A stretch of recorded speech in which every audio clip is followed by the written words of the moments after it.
Today, Gail will inform us on the topic of Jews and cremation. Please welcome Gail Rubin.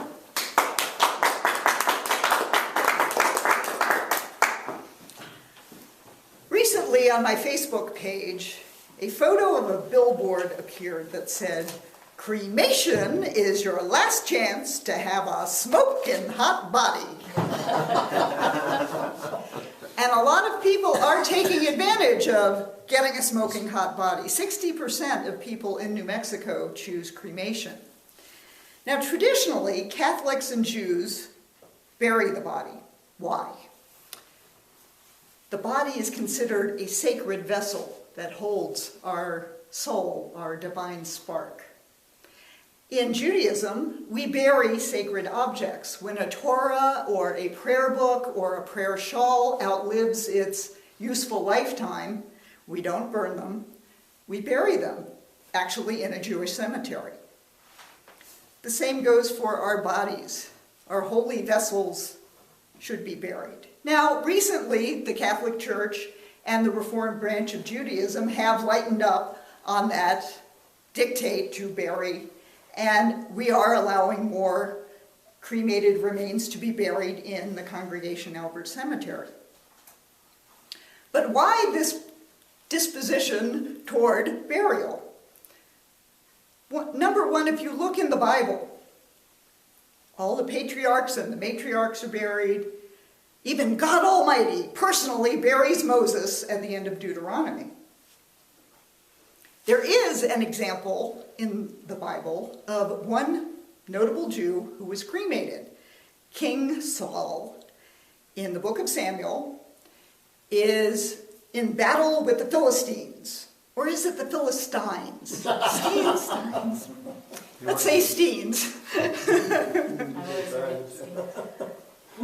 He was defeated in battle, and his sons were killed. He was mortally wounded. In fact, he wound up falling on his sword. Suicide, that's a whole other talk. The Philistines took his body, decapitated it, where have we heard about that in the Middle East lately, and nailed his body and his sons' bodies to the wall of their city. Now, a group of Jews decided, we're going to get King Saul's body back. They do. They rescue the body, they take it out of town and into the desert, and they burn the bodies to the bones. But then they bury the bones. So nobody put it on a mantle in their house. Nobody put them in a closet. Nobody scattered them to the winds. They were given a burial place. Another important reason for burial is the Kabbalah, the mystical books from Judaism, which were written between the 12th and the 16th century, actually talk about life, death, and the afterlife. In one section, called the Bridge of Life, it talks about the separation of the soul and the body. The soul actually begins to separate from the body, according to the Kabbalah, 30 days before death.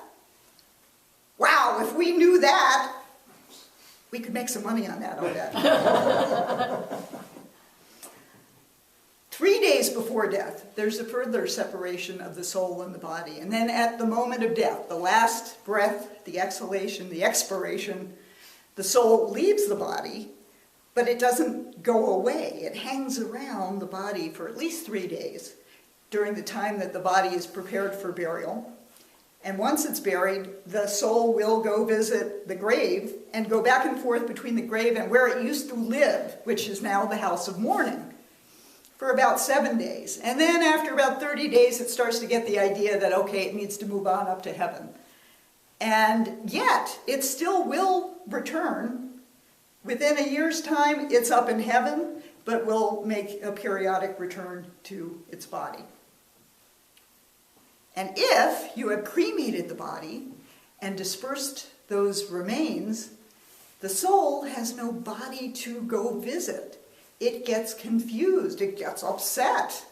So for the idea that the soul needing to be able to know where its body is resting is an important thing to consider for the soul when you're talking spiritually, Kabbalistically. And then there is the specter of the Holocaust.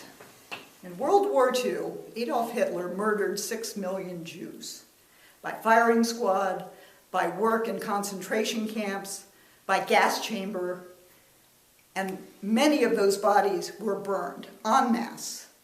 Their ashes blackened the skies of Poland and Germany. Here in Albuquerque, Rabbi Min Kantrowitz is one of the leading forces behind our burial society, the Hever Kadisha. And she tells of a woman whose mother died at Auschwitz. And that woman said that she wanted to be cremated because her mother was cremated. The specter of the Holocaust is long upon the Jewish people. So if you are thinking about cremation as your last chance to get a smoking hot body, whether you're religious or not, consider giving that 5 to 8 pounds of cremated remains a permanent final resting place. It says that this person lived, this person died, this person mattered. And every single one of you matter. Mr. Toastmaster.